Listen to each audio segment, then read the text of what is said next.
বেশ কিছুদিন ধরে কোনো ভিডিও বা ভ্লগ পোস্ট করতে পারছি না। কারণ আমার না খুব জ্বর এসেছিল। যেদিন এই ভিডিওগুলো করি সেদিনও খুব জ্বর ছিল। তো যাই হোক ভেবেছিলাম পোস্ট করব।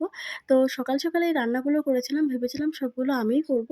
বাট আমি যেহেতু দাঁড়াতেও পারছিলাম না, তো মা রান্নাগুলো করে দেয়। আমি শুধু হোমমেড ফ্রাইড রাইসটা করেছিলাম। তারপরে স্টেশনে মিঠুনকে ছাড়তে গেছিলাম। আর ওখানে এই ঘটি গরমটা বিক্রি হচ্ছিল। যেটা তখন আমার কাছে অমৃতর মতন ছিল। বাড়ি এসে দেখি ঝমঝমিয়ে বৃষ্টি পড়ছে। আর এটা হচ্ছে আমার শ্যুটের সেটআপ। তো কেউ হেসো না প্লিজ, আমি এইভাবেই শ্যুট করি। আমার কাছে না রিং লাইট নেই। তো যাই হোক, এটা হচ্ছে মিঠুনের বই, অনেকদিন ধরেই আমাকে দিয়েছে পড়ার জন্যে। বাট আমার পড়াই হচ্ছে না। ভেবেছি এটা আজকের থেকে স্টার্ট করব। যেহেতু অনেকটাই ছোট বইটা, তো আমি এটাই চুজ করেছিলাম। আর আগের দিন রথের মেলা থেকে যে ফুলগুলো আমাকে কিনে দেয়, এইগুলোর আমি হারবেরিয়াম করে রেখেছি। এর আগে আরও ফুল আছে যেগুলো আমি হারবেরিয়াম করে রেখেছি। আর তার মধ্যে রোশনি একটা আমাকে বার্থডেতে ক্রাউন দিয়েছিল, সেটাও করা আছে। তো আজকের মতন এইটুকুনি। দেখা হচ্ছে নেক্সট ব্লগে। ততক্ষণের জন্য স্টে টিউন। টাটা।